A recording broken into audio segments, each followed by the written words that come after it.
ঝিকমিক চাঁদের গাড়ি চলে, ঝলমল ঝলমল বুকে স্বপ্ন জলে। এই ঝিকমিক ঝিকমিক চাঁদের গাড়ি চলে, এই ঝলমল ঝলমল বুকে স্বপ্ন জলে। গিরি পাহাড় পথের বাঁকে স্টিয়ারিং হাতটি রেখে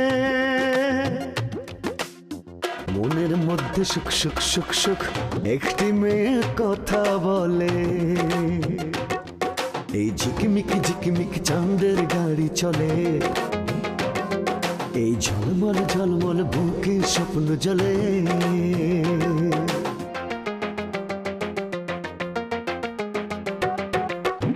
দুঃখ সুখের ভাবের বাজার, নানান রঙের খেলা, স্বার্থের কাছে হার মেনে কেউ হয়ে যায় একলা।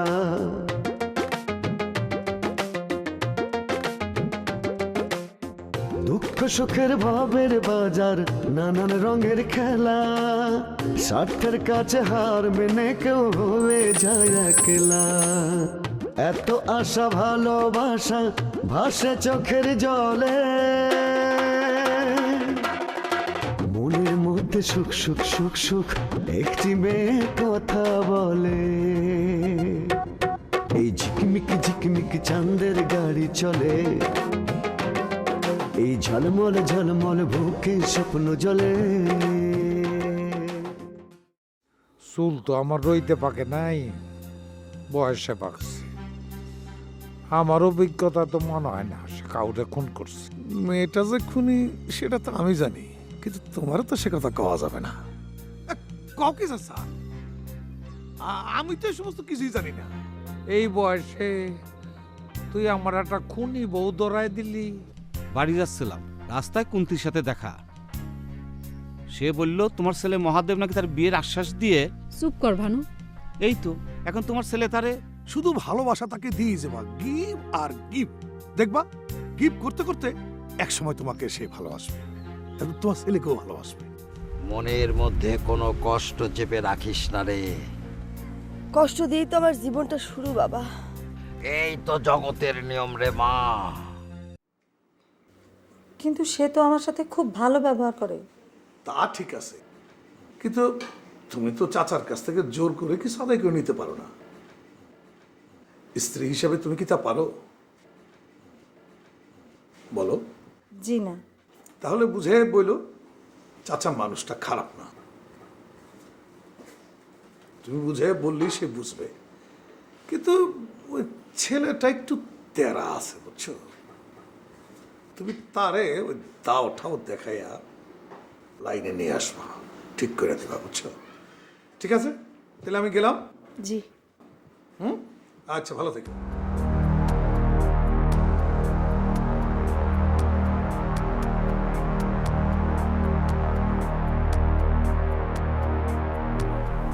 এই কুন্তি, এই দাঁড়া।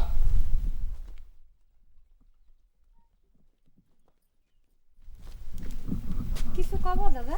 আচ্ছা, কালকে মহাদেবের নিয়ে যে উল্টাপাল্টা কথা বললি, আমি তো মহাদেবের বাড়ি গিয়া শুনলাম সে রাত্রি বাড়ি থেকেই বের হয় নাই। তুমিও না দাদা গেছো আবার শুনতে? এইসব কথা কি নিজের মুখে স্বীকার করে?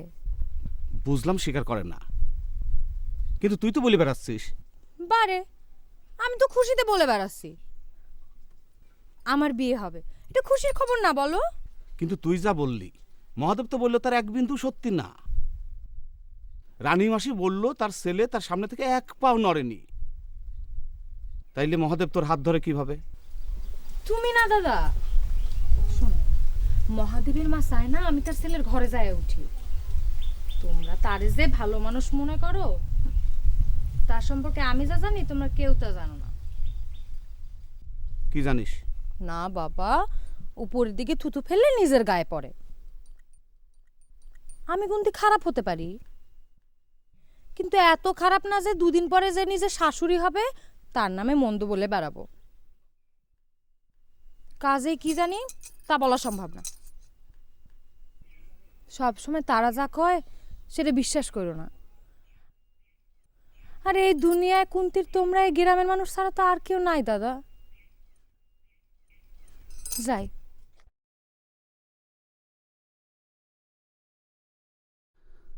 একমাত্র ভগবানই জানে কে সত্যি কে মিথ্যে।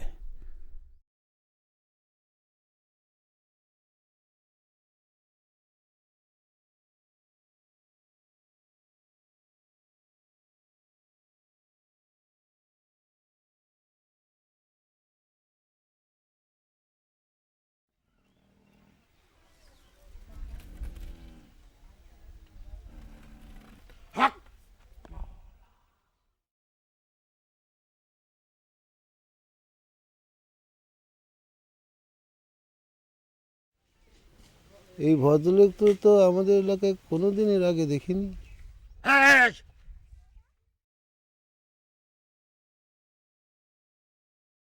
খবরদার, তুই তো কাদের মধ্যে বিপদে করে বেড়াচ্ছিস রে। কাদের মধ্যে বিপদে করে আরে আরে মারতেছেন কেন? ও মারতেছেন কেন? আরে বলবেন তো মারতেছেন কেন চাচা? চাচা হয়েছে তো মানে, আরে চাচা মানে কি হয়েছে আমাকে বলবেন তো? চাচা না, আমি কারো চাচা না, কারো পিতা না, কারো সন্তান না, কারো ভাই না, কারো বোন না, কিচ্ছু না, আমি বাবা। বুঝতে পারছি বাবা বাবা বাবা বাবা বাবা বুঝতে বাবা বাবা বাবা যোগ মানেই তো হচ্ছে গিয়ে পিতা, পিতা যোগ মানেই তো হচ্ছে গিয়ে আব্বা, আব্বা যোগ। আচ্ছা আপনি যদি কিছু না হলে দুনিয়া পদ হলেন কিরকম করে? আমি এই এই এই পৃথিবীতে এইরকম ঘটনা জীবনেও শুনিনি বাবা। হ্যাঁ খামোশ বেত্তমেশ, পৃথিবীর ইতিহাস তুই কতটুকু জানিস রে হাতুড়ে ডাক্তার? বাবা বাবা আমি যে ডাক্তার এটা আপনি কি করে জানলেন? আমি সব জানি সব। জি বাবা, আমি একজন ডাক্তার, এই এলাকায় ডাক্তার হিসেবে সবাই আমাকে চেনে, সে হিসেবে আপনিও জানতে পারেন। আর দেখেন আপনি যে কথাগুলো বলতেছেন এটা কিন্তু আমি বিশ্বাস করি না, কারণ আমি আমি ডাক্তার মানুষ, আমি বিজ্ঞান নিয়ে চলি, আর বিজ্ঞানে এই এরকম আজগবি কোনো কিছু স্থান নাই। তোর বিজ্ঞান কতটুকু জানে রে মূর্খ? তোর বউয়ের হাতে যে তোর মায়ের মৃত্যু হবে, তোর বিজ্ঞান কি সে জানে?